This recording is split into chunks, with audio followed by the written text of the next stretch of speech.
Hello, hello. We are here for a cover reveal. It's so pretty. It's so cute. You may have seen it online. If you haven't, I'm going to pop it up really quickly, and then we're going to jump into this. Great. Thank you for being here, Regina. DJ Hyder. If I mispronounce that, I do apologize. Anyone who's lurking, please feel free to say hi in the chat. We are very friendly people, I promise. But let's pull up the final cover because I have all of the previous versions up, and we actually got to this final cover very quickly, as I was telling Chantal, but it's so pretty. Ignore all the white space around it. But this is the cover for Chantal's forthcoming book, Beyond Ever After. It is the sequel to Until the Last Page, which is also on the cover. It is the second book in the Wanderer of Pages duology.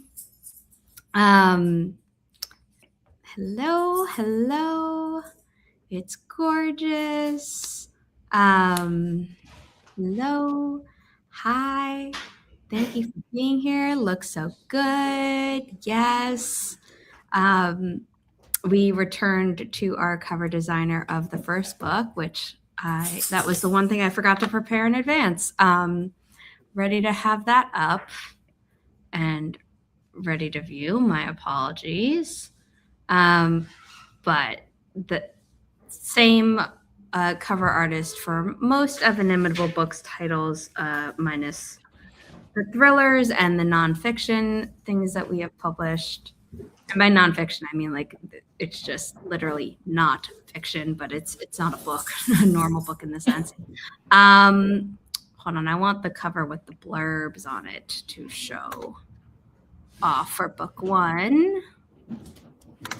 My computer is like, you have a lot of images open. Are you sure you want to open this one? I'm like, yes, I do. So this was book one.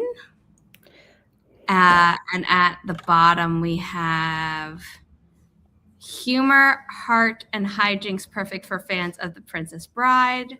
3-time international best-selling author and screenwriter Alice Murray. And, you know, that I would say the same applies for book two. But as we've been saying, it's a sequel. But first, why don't you introduce yourself, Chantal, just in case this is some people's first time meeting you.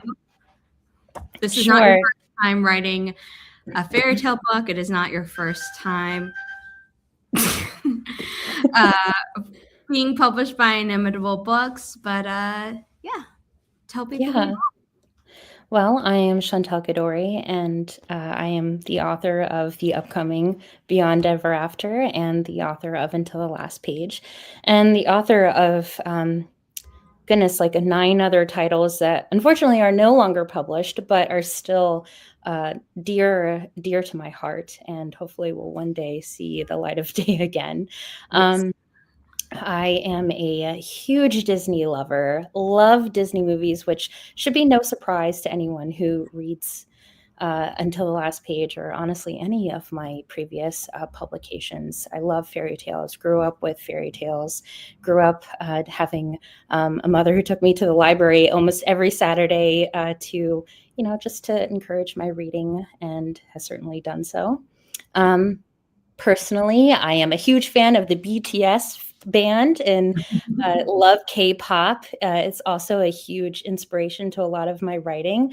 I love K-dramas, and I love the romance and the twists and the plot lines. And trying to think that's something a little bit more fun to share. This is my season. Christmas is my favorite holiday, so it feels even more special. Instagram is hopping with decorations. It's so nice. So it's really like a really special thing, actually, to have a cover reveal around the holiday season. And 16 is my lucky number. So not only awesome. Yeah, that's and you didn't even know that. Yep. Love that for you. Yeah, it's a good day to have a cover reveal. Yes. And I love this book so much. It's been so special. First of all, I also love fairy tales. I shoehorned my love of fairy tales into my final paper for a high school class. And I did so much research on fairy tales at the time. And then I was in undergrad and there was a class all about fairy tales. And I was like, yes, I want to take that. So when you first queried Until the Last Page, it was actually after I had seen your pitch on Twitter. And I'm now forgetting which one it was. It was, yeah, it was an event, but I was like, yes, please, yes. Yeah. And I was like, oh my God, I'm gonna be so upset if I don't get this book. And we got it, and I love it, and we've had amazing art. And I'm actually gonna go and run and get the physical one of Until the Last Page. So I can show what's under the dust jacket. Oh yes, because we're having the same artist do the under the dust jacket work for the sequel. This live stream is mostly about, the cover that Keelan Rivers designed, but I will be right back to show off the beauty that is Until the Last Page in its entirety. Yes. So while Azara runs for that, to give a little feedback or I'd say history on the artist who drew that, their name is Finn Watson, and Finn has been such a close friend to me and has been a writing companion for many, many different projects that were more of like Tumblr time. So Finn has been a part of this project and has created lots of like lovely stickers and the little secret underneath the cover there. That was the pre-order incentive for book 1. For book 2, there will be more stickers designed by Finn. For the pre-order incentive, that form is up on the website, Inimitable Books, if you go to Until the Last Page. And it's so exciting because this was what we had for the first case.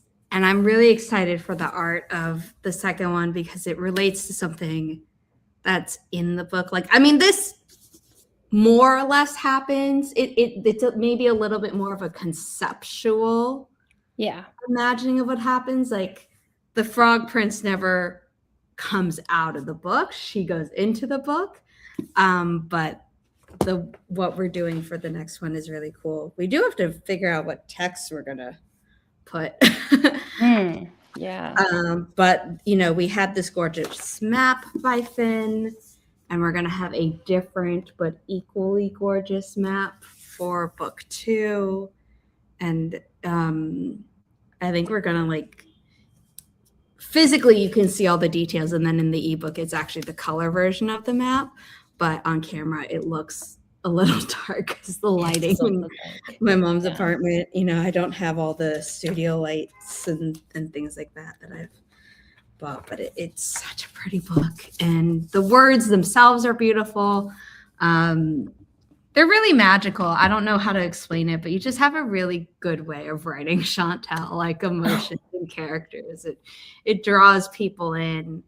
And, book 1, we have Pride and Prejudice, banter and snarkiness and entitled prince who needs to learn some manners, different than the ones he was raised with. But book 2, we see another prince, in fact, Prince Aniran's brother, who is Prince Charming. Yes. He wants to marry Cinderella. Problem is, she might not be Cinderella. Yep. And big plot twist. The book description goes more into that.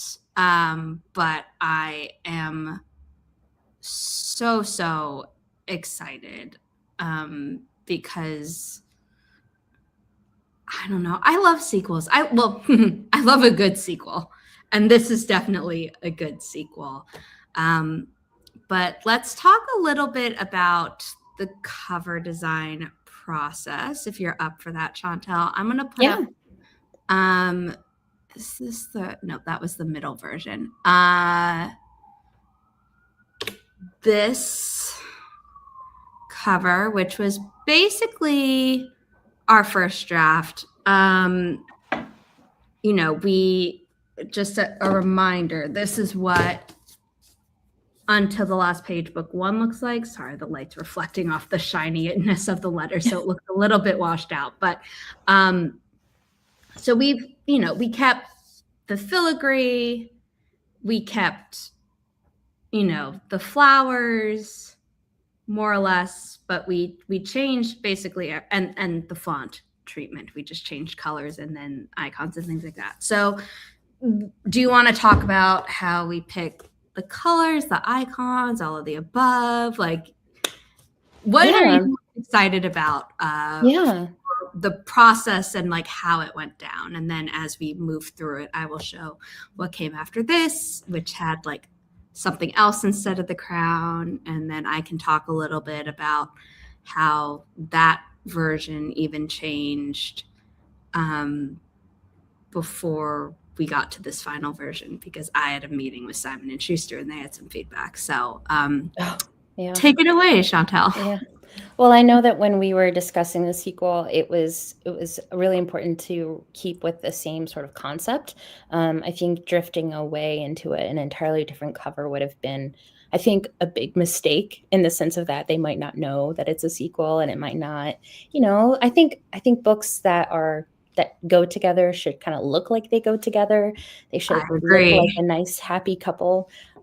So I knew that at least keeping to a concept that was really similar. And I think that this example is that we were starting off with a strong foundation of the first cover and leading into something that would look a little different. I do remember when you asked me, so like, what color are you thinking for your sequel? I kept thinking one, like, well, I love teal. Teal is my favorite color, and I know we can't do that again. Which Keelan had stumbled upon by accident, actually, in the first one, which was wild. So, and again, like, I'm a huge BTS fan, and purple is a color that they often refer. They say, I purple you, Borhe, and I was like, well, that would also kind of be a nice little nod to BTS. And I thought, with Happily Ever After, it should be like something pink or purple or something light and soft. And while teal, our first cover, is still nice and soft, this one just feels kind of like the way that I would want someone to lead into the sequel, where it's a continuation, but there's something a little bit more. There's a little bit more softness, I think, to this story. While there's still a lot of adventure and twists and turns, there is something that's evolving and blossoming. And I think that the color, at least, kind of captures that feeling. Yeah. And then with the icons that we kind of tossed around, the crown is definitely something, because there's lots of princes and kings and royals in this story. The shoe, while I know in the first book, Josephine had been the receiver of glass slippers, the glass slippers don't really take an appearance again, I think, until a little later in book 2, but they don't play like a huge role.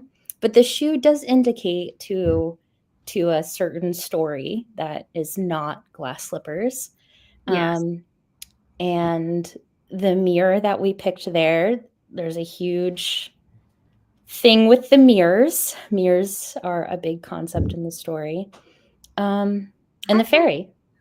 This is actually not the final version of the cover. We did show that earlier, but we're just going through the different drafts now, Becca. But yeah. So you might notice that the mirror changed. You might notice that there are 5 icons on this version plus the fairy. And if you were here for the final version earlier, which we will be showing again, don't worry, you're like, oh, something's changed. But when you were like purple, and I was like, yes, I love purple. Purple is my favorite color. I am wearing purple. My hair is purple. My room is purple that I sometimes stream in. Yes.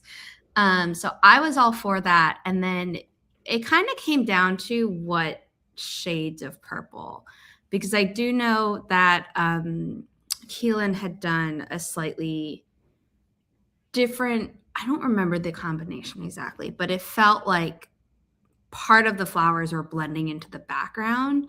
So I do remember asking her to like up the contrast between everything, where it's like, we want the design that you're doing to be seen.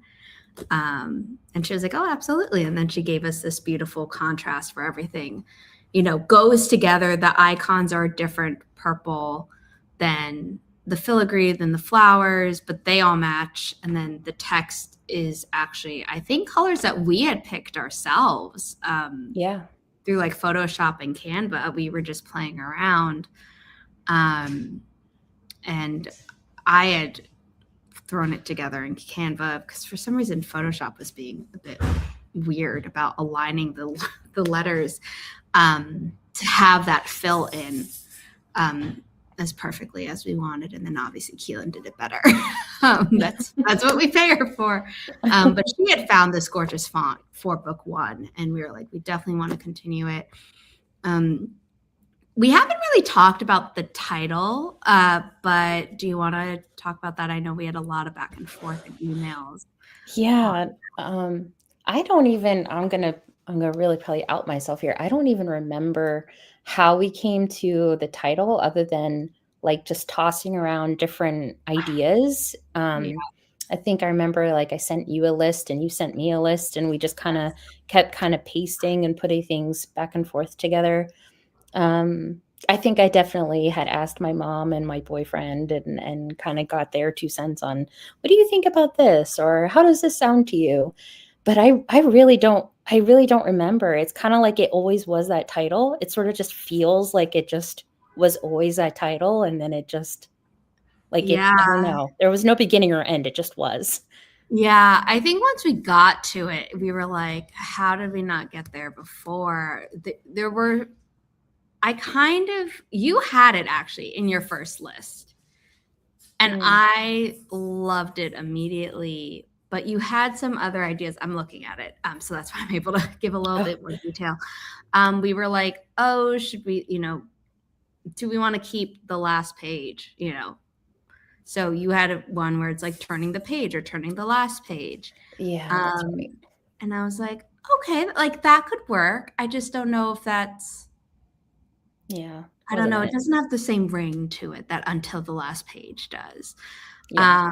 And then you had some ones that like talk about, the magic that's in it, like that there's a spell and enchantments and things like that. And I'm just like, I don't know. It feels too long and like wordy, not in general, but like in comparison, you like covers in a series to look like they belong together. And I totally agree. But I also like when series, like books, sound like they belong together as well. And so I was like, you had one that was just a lot of syllables by comparison. And I was like, I think it's too long. Yeah. And sorry, this is me living in New York. Sirens in the background. I don't know if you all can hear that. But Beyond Ever After was literally, you gave me 7 options. It was number 4. It was smack dab in the middle, and it is perfect. And yes, exactly. I think it was. Yeah. And I also like Ever After because, as someone who loves musicals, Into the Woods, which as we know is also, multiple fairy tales interacting with each other, all that fun stuff way before the TV show Once Upon a Time.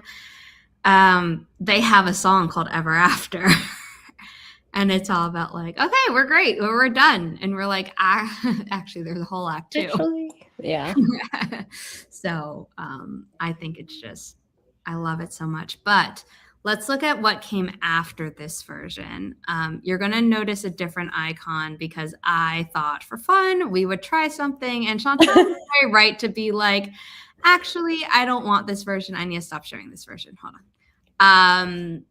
But it was just something cute that I thought we would try because the book does open up with a certain character more or less trying pizza for the first time. Yeah.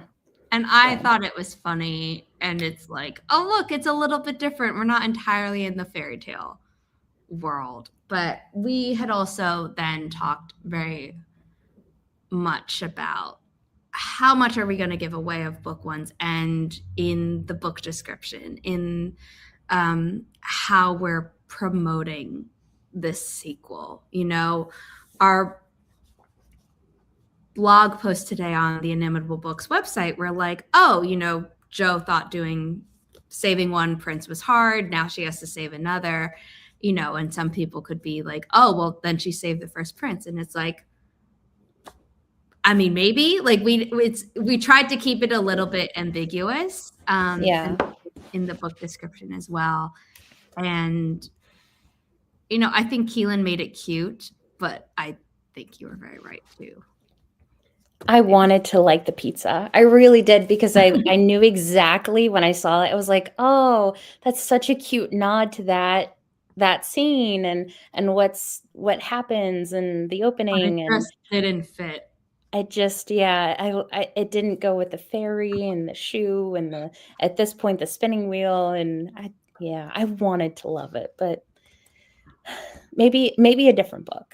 Maybe one day. But I'm going to go back to the version we were actually talking longer about, because it is the version I went to Simon & Schuster with. Mm-hmm. And for people who don't know, Inimitable Books, we are a small independent book publisher, but we are distributed by Simon & Schuster. And much like an author normally queries an agent, and then the agent submits whatever manuscripts they've accepted from their clients, submit to editors, basically querying them. I take whatever books that we're publishing and pitch it to Simon & Schuster, a distributor, not because they're going to say, you can't publish a book, but because they will say sometimes things like, oh, we think this book would do better in a different season. We think that this cover needs more contrast. That is actually not a comment we got for this cover, because we had gotten that note to Keelan in advance. So they never saw the version where it was like, you can't really see the flowers. But for a different cover, they had absolutely given that valid note. And I was like, yep, thank you. And something that you mentioned that you wanted to make sure that people knew that this goes with the first book, which is a totally valid point. And they really, really wanted that. They were like, we want the series name on it. We want the first book's name on it, if possible. We don't know what this is. And I was like, oh, it's a spinning wheel. And they're like, okay, we can't tell at first glance. And also, if it's really, really small, no one else will be able to even have a chance. And I tested it small enough that I thought it was obvious enough, but it was like, you know what? That is a totally valid note. And then they kind of knew this was a mirror, but they also, multiple of them said that they thought it was a tennis racket, even though I can see there weren't any lines on it, but like you can kind of see where they were coming from. So I was like, yeah, okay, we've got some work to do. We need to add more text, Keelan, and we got to either change icons or remove some. So let's show the final version again.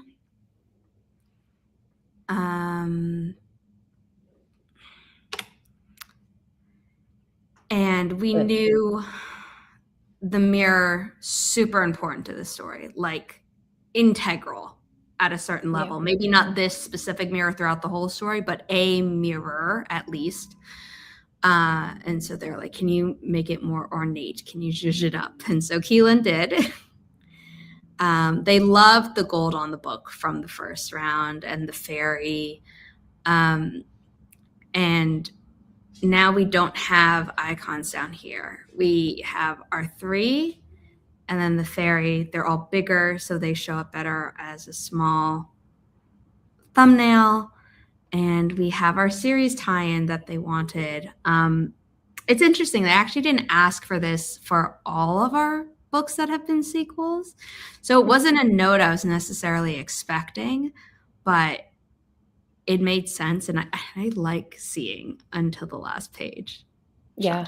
Dory. And I think Keelan was really cute to squeeze this in here, you know, Yeah. next to the beyond. Because I thought she was gonna have to put it like up here, and then I was like, no, if we get a blurb, where's it gonna go? And you know, and all that stuff. But sorry, Riley wants her extra meal.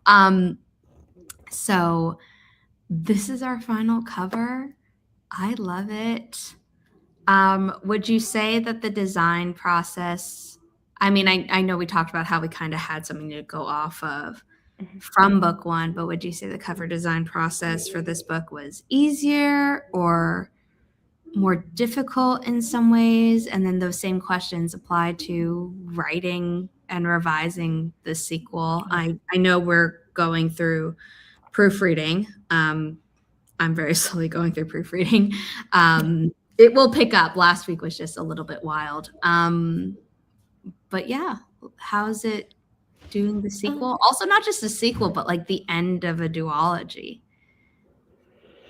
Well, I will say there's some relief, just because I feel a lot of pressure in wanting to make sure that the work that I'm putting out, the sequel that I'm putting out, is good. And you don't want to just tell a story to tell a story. You want to tell a story that has substance and a real plot with characters that you're gonna care about and cry for or laugh with. And I certainly hope that I have been able to continue that with Anurin and Joe and the whole fairy tale gang.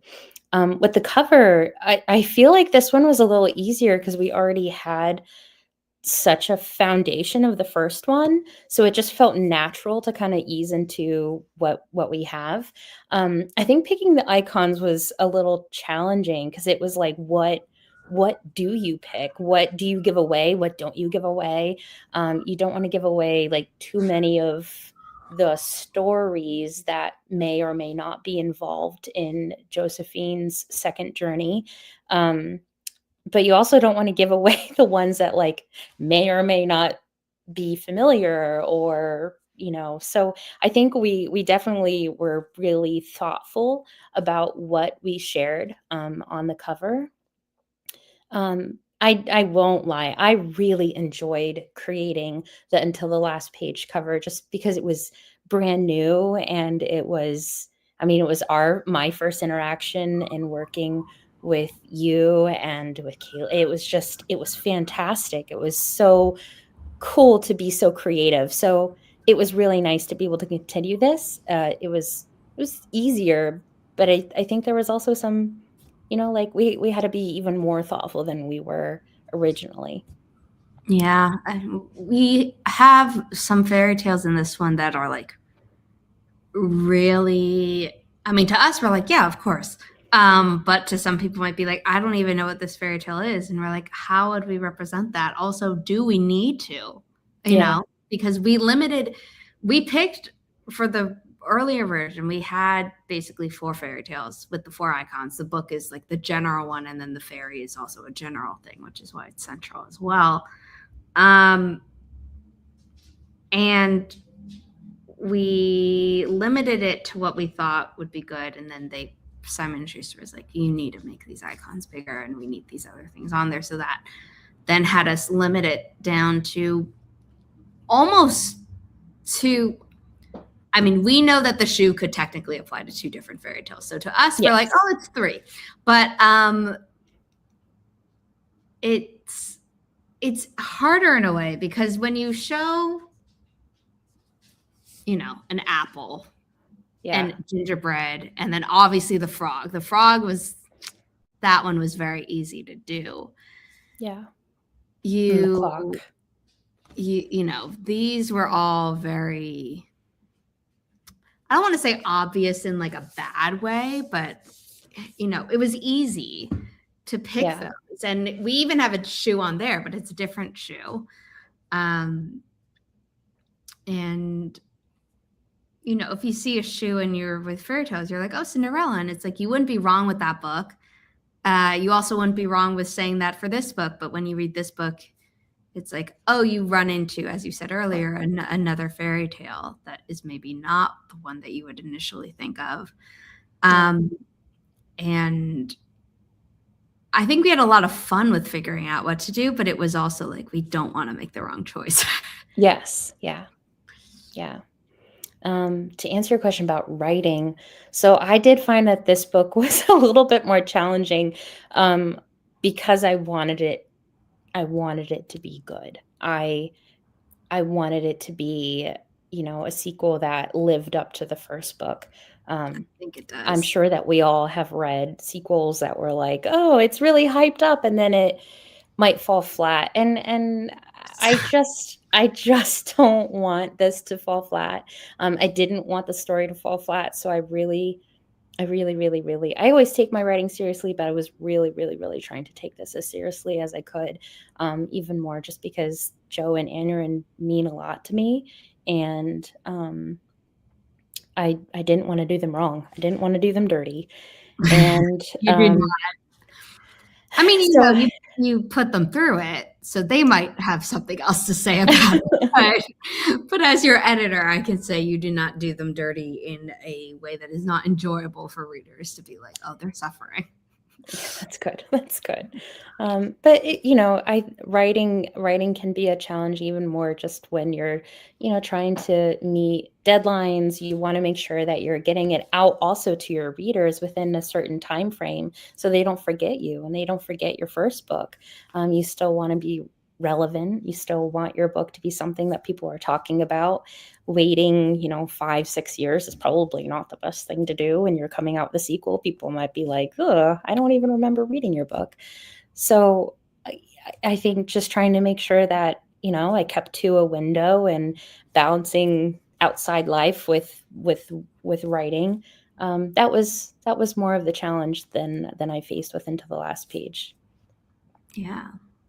I mean, I was love fun. this story so much. I think you had like so much good stuff in there, and there was really only one thing where I was like, hold on, you put this in here and you didn't like explore this as much as you could. Like, please don't limit yourself. Like, we can always edit stuff out later, but like, what would it be like if you wrote this entire thing out? Like, what would that look like? And we were like, you had been like, oh, well, I was thinking blank. And then I was like, okay, cool. What about also this? Because I think you were not allowing yourself at first to really go down that path, because I think you're like, oh, is this a detour? And I'm like, no. This is not a detour. It's a delay in their plan, but it's great for the reader. So I love this, and I think readers are going to as well. It is available for pre-order. We will be sending out ARCs in the new year, so be sure to follow Inimitable Books on social media. That is our username everywhere except on Blue Sky, where we are at inimitablebooks.com. And follow Chantal on social media as well, so you can find out when we will be announcing ARCs. But we have some questions in the chat. Before we get to those, would you like to read part of or the entire prologue, up to you, of Beyond Ever After? Yeah, I'll read a little part of the prologue. I don't want to read too much because I do want the rest of it to kind of feel like a surprise. I gotta, entice you to want to read it and pre-order that book. So to keep in mind of, do I say like where we left off with book one to lead into the prologue? I mean, if you would like to, basically book one ends with, I would say we don't talk about the final scene. Okay. That we basically open chapter one in for book two. Okay. Chapter 2 is book one. But you can talk a little bit about the scene where this comes in. Okay. And what the prologue of book 2 is kind of referencing. Okay. So yes, with the clock. So Josephine helps Aneurin, who is the Frog Prince, technically where he belongs in a story. So it's a story of the Frog Prince meeting another story, and they just so happen to literally be parallel. They exist in the same universe together. And he has made a deal with Rumpelstiltskin, who is actually the guy who cursed him to be a frog, uh, that if he finds his kiss by midnight, that he can remain a human. And Josephine, who at this point, while they were bantery friends, enemies, frenemies, she has really fallen for a frog, which I think is kind of weird for a 25-year-old girl who, is from like 2024. Like, you fall for a frog? Who tells their mother that? Um, so she realizes that she has fallen for this man who is a frog and a prince. And ultimately, she confesses. He kind of confesses in his own weird way. They kiss and she disappears. She leaves the story. Midnight pulls her out of the book, and she is left with a empty fairy tale. The fairy tale book that she was sucked into. All the words disappear. She has no way of getting back to Anurin, and it's kind of like where the story leaves you. So you know that Anurin at this point has gotten his kiss, but you don't really know like what happened to him. You know that Josephine is really sad and heartbroken. She's met this literally real life fairy tale prince and has now been torn apart from him. And I think that's like the worst fate for any person who fantasizes about a fairy tale prince, to be torn away from them. So the prologue actually begins with Anurin, and it's his point of view. So I'll read a little bit from That's a new him. thing we get in book 2 that wasn't in book Yes. 1. And I was so excited when I opened the manuscript to be like, we're in his head. Yes.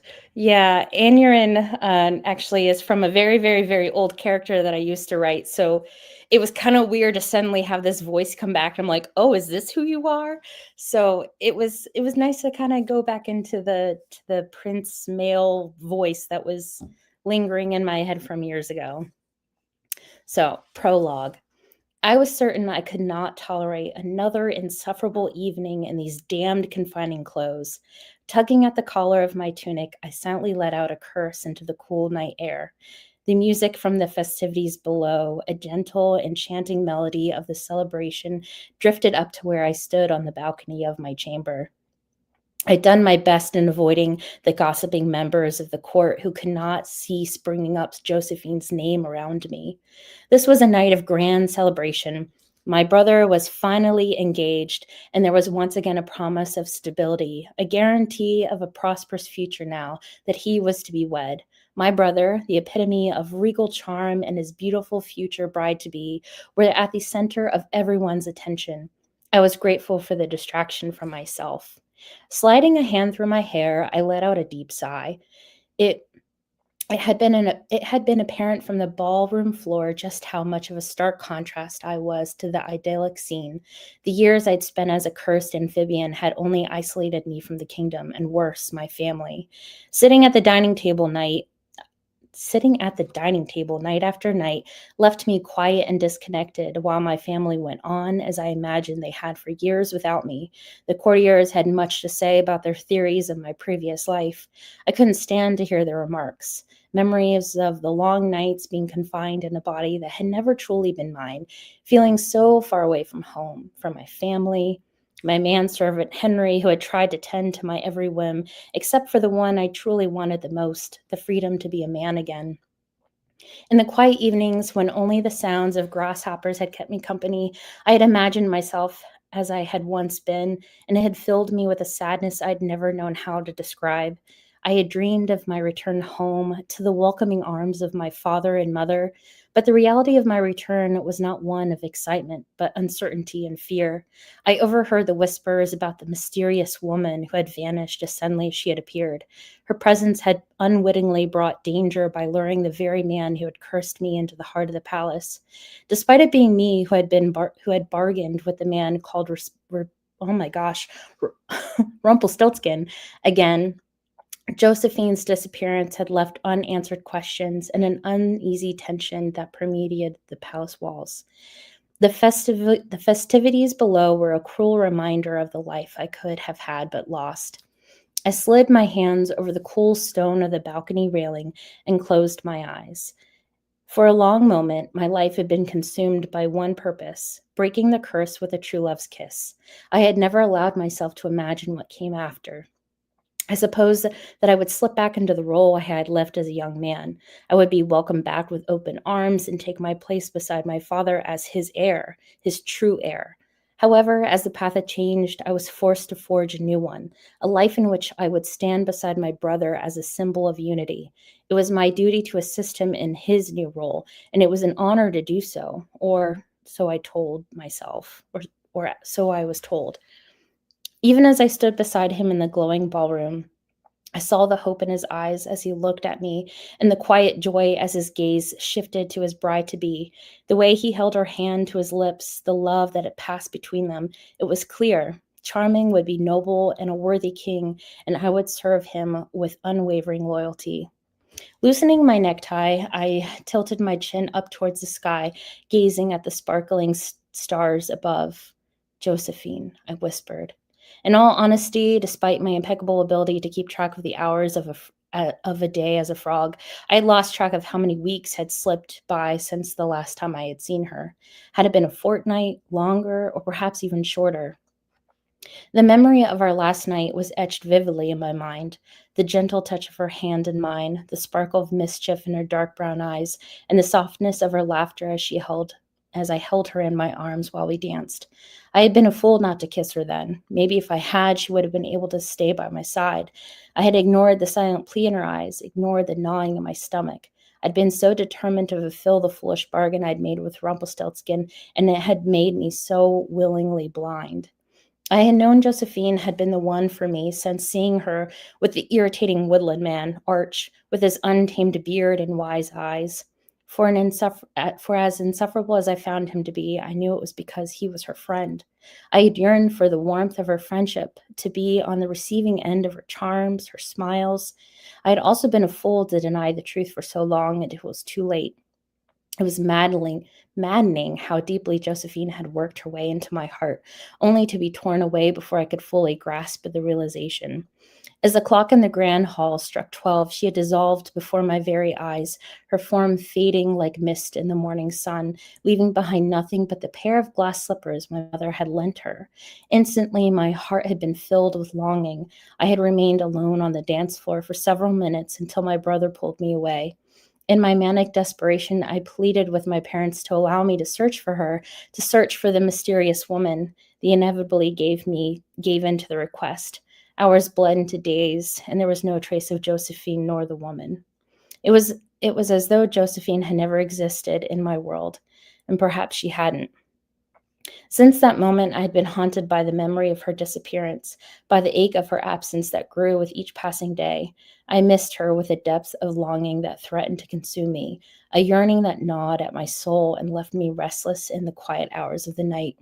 I knew I would never find her again. She claimed to come from another world that existed outside of my own.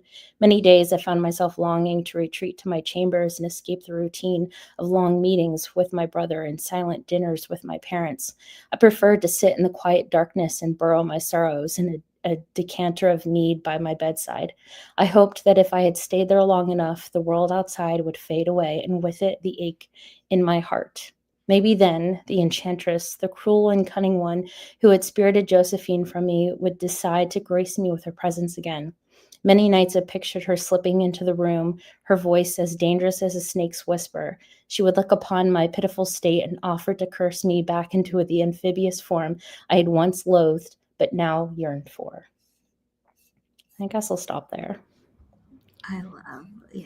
That's, I love how you write. It's so good. Yeah, Portia's here.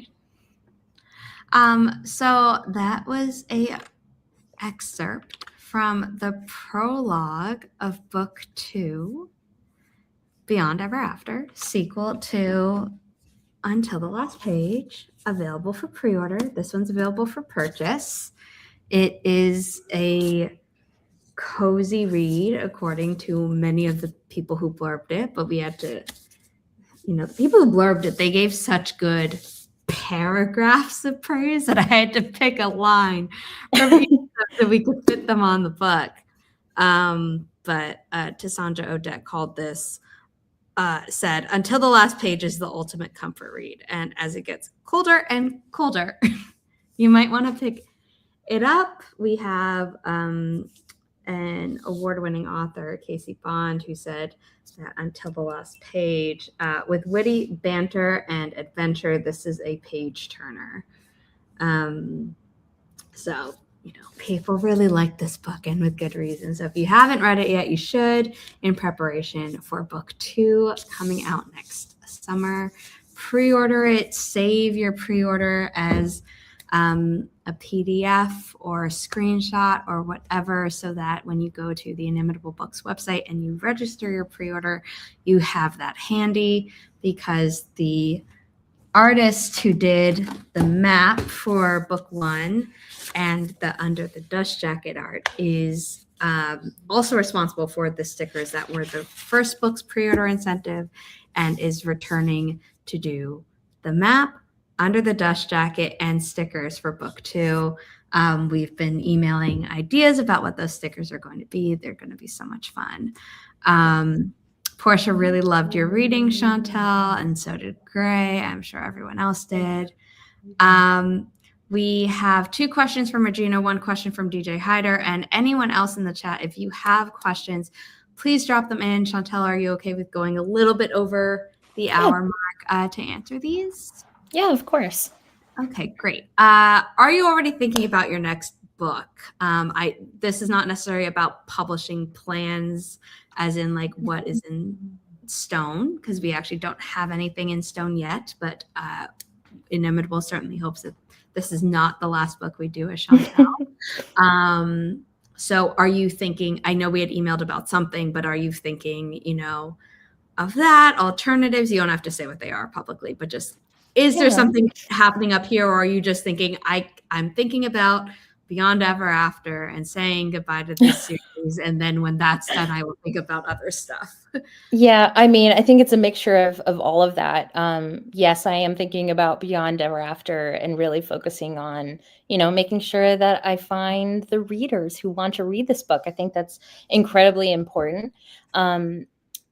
Yes, I think right now in the holiday season, I keep looking at my shelf of previous works, and I guess I'll just say, like, I have a Nutcracker retelling that I really, really love. And I have a Little Mermaid retelling that I really, really love. And I keep thinking, oh, I should get back into those and edit those and revisit them. It's been a very, very long time since I've entered those worlds.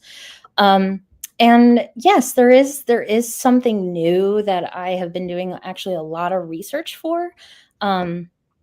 The story is set in New York in the 1790s.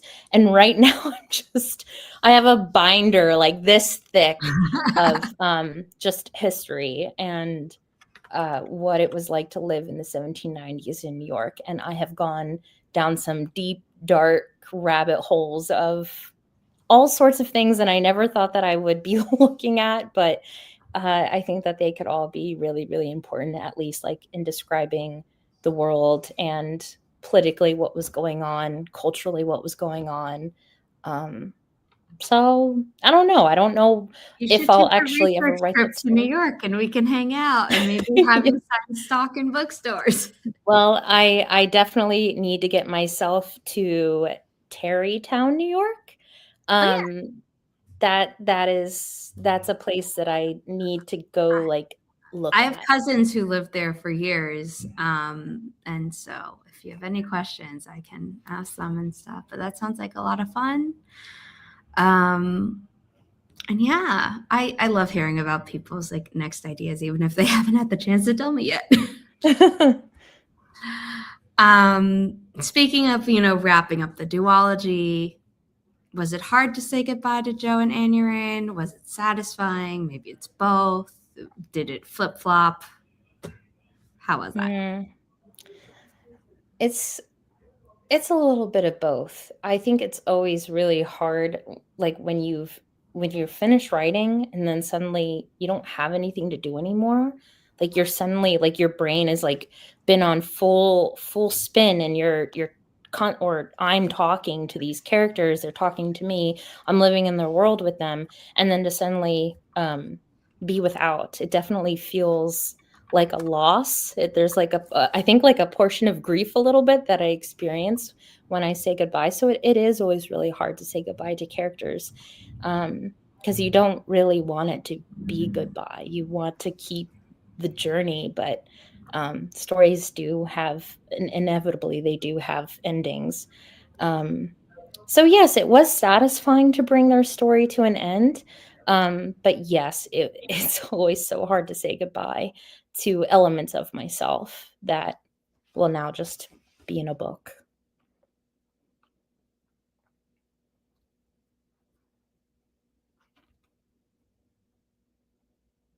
My mom is on the phone on speaker. It's okay. Okay. We have one more question here. More might be on the way, but if not, I think this is also a great place to stop if it is where we end.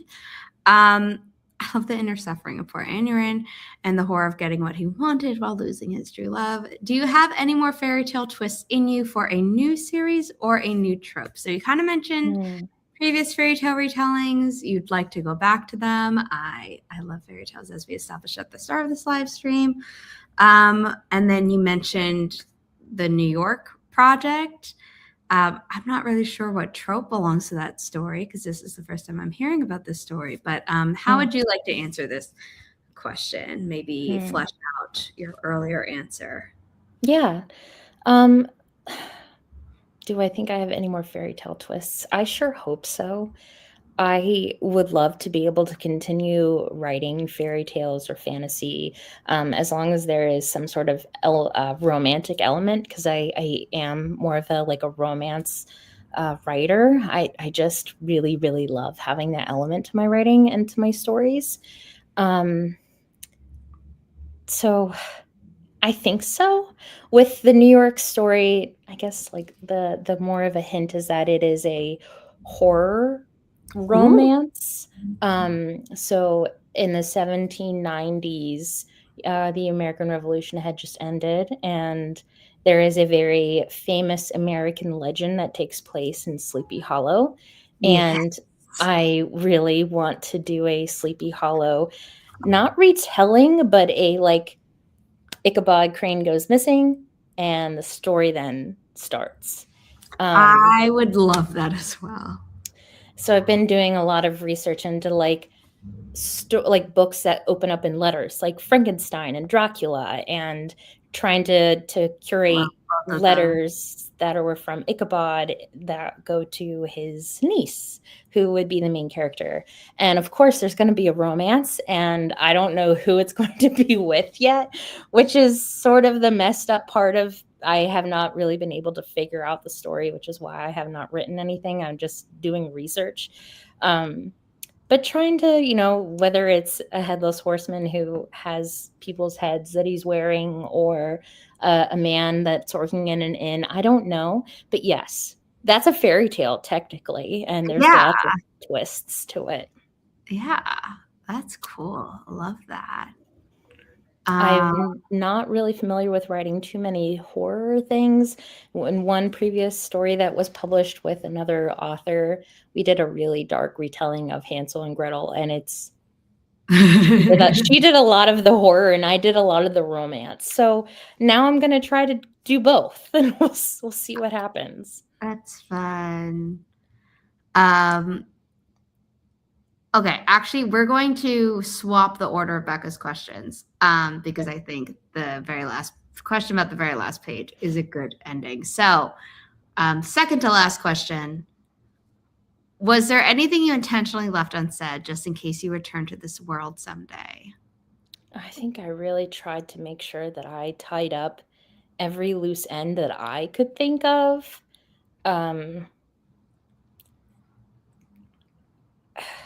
I don't think It's a so. world of fairy tales. So theoretically, I believe you could if you ever got inspired. This is not promising anything to anyone.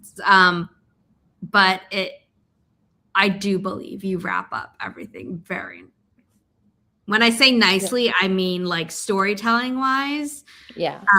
There's a bow on it, whether or not some people are going to be like, no, I want more, and therefore they think it's like a sad ending because it just doesn't go on forever. Then that's a reader's interpretation. But from a storytelling and editing standpoint, I do believe it's really well done and wrapped up. You left it all on the page. Yeah, I left it there. And what do you hope readers feel when they turn the very last page of Beyond Ever After, the second book in the Wanderer of Pages duology? I hope they feel satisfied. I really hope that they feel as though the journey that they went on was worth it. And while there are like some cliche things in the story, I hope it's not too cringy. Like the things that, like there is one thing at the very end that happens. If it was cringy, I would have told you. Yeah. And that's what I'm like, hopefully it's not too, hopefully it's just the right amount, for a fairy tale. Because of course, like, just like The Princess Bride, there are things that are just really like kind of corny, but we love it and it works. And that is exactly what I would want anyone to feel as they get to that last page. Like, even though that's a little corny or, that's very like cliche, or maybe it's not, but for this example, I hope they at least are like, that was a good read. And I'm glad that I took that journey. Some cringe required. Yes, I agree. And then I know I said that last question was the last question, but this is the last question because it came in while you were answering the other one. Yeah. That's okay. You can ask all the questions you want. What's an aha moment you had while writing the sequel? I feel like the whole sequel was kind of like an aha moment. What was an aha moment? I want to give you a good answer. Well, as it was mentioned earlier at the beginning of this, Cinderella may or may not be Cinderella. And when I realized who she may or may not be, that was a big aha moment for me because I didn't know. And then suddenly thought it was brilliant. And then I knew, and I was like, okay, that's a plot twist. How are we gonna get this to work? So I would say like the I'm like trying to be like who she may or may not be was definitely and just the whole thing around the Cinderella story was definitely a aha and a huh moment, I think, together. Yeah, because you're like, aha, this is brilliant. Now, how do I support this? How do I build it? Yeah. How do I get them from point A to point B to point C? How do I make this all make sense instead of it just being like, well, magic's the answer, and you can't always say magic. I mean, the first time I was reading it, I was like, when, what, how? And I think you did a really good job. So thank you for answering those questions. Thank you for your lovely reading, Chantal. I'm so excited for people to read this book. They have time to wait, even before the arcs, but we are doing proofreading. We are doing formatting. It is such a lovely book. I'm really excited. But this is really the perfect time in this miserable weather, if you are in the Northern Hemisphere, to get cozy and read this. And if you're like, no, it's warm and nature is blooming, then read about love blooming. It doesn't matter what season you're in. It works all year round. But it's a really fun book. And if you grew up liking traditional fairy tales with a twist, have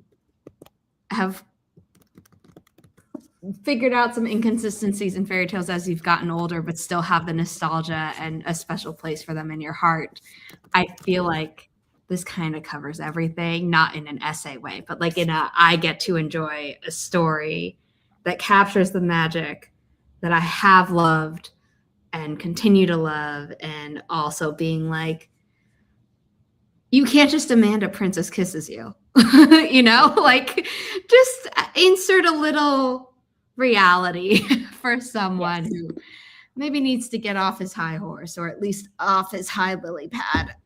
His high lily pad, yes.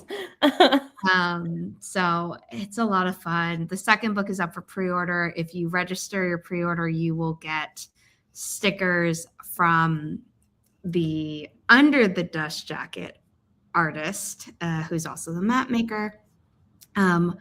Speaking of the dust jacket, let's look at this beautiful cover one more time, designed by Keelan Rivers of Fantasy Cover Design. It's so pretty. You can look at those icons and try and figure out what fairy tales are in book 2. When you get book 1, yes, I am manifesting that you are going to buy book 1. You can also look at the icons on here and try and figure out what fairy tales are in this as well. So thank you for being here, and I hope everyone decides to jump into this series. It's honestly, it's like a warm hug. And I got it after a lot of thriller books, one of which is by Becca, who's in the chat. And it was the warm hug I needed after that thrilling experience. These books are thrilling, but in a different way.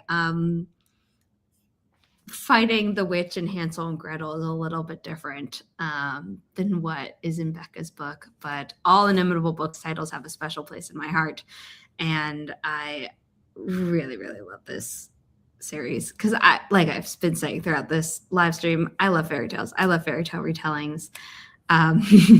May you sell 1 million books and get a movie deal. If you would like to help us sell more books, please tell all your friends, their friends, etc., your family, your indie bookstores in the neighborhood, your libraries. Get them as gifts.